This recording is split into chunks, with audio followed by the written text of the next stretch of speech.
რასაც გეუბნება მეცი გაუარეს დასში. რატომ? წამალით. ნუ დიაბეტიანი ვარ და წამალი ჯერი მიჭდება თავის მოვა საკვები.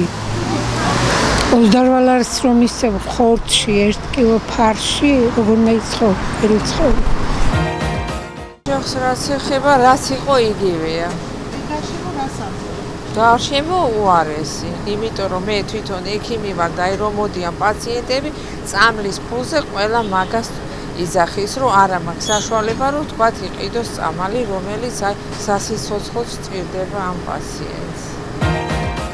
როგორ გაუარესებული ვერ ხედა. გაუარესებული. ვიცი, ალბათ უცვლელია. უკეთესია, აი ვისურვებ, რომ ყველასთვის მეტი იყოს შემოსავალი, მეტი იყოს სამსახური, იმედი მაქვს. ეკონომიკა წინ მიდის, ფაქტია. ეხლა აქ მეგობარმა თქვა, რომ ცოტა ინფლაციური სიტუაცია ახლა, ფასები ცოტა იმან, მაგრამ წელს მაგალითად რასაც უყურებ, შედარებით კარგი მოსავალი იყო და არც ისე ძვირია, როგორც დაუშვათ ჩარშანიყო.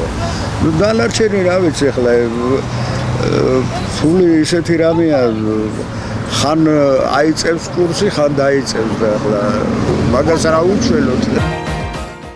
გაუმჯობეს და თუ ხელს გაანძრევ და იშრომებ, ყველაფერი გექნება.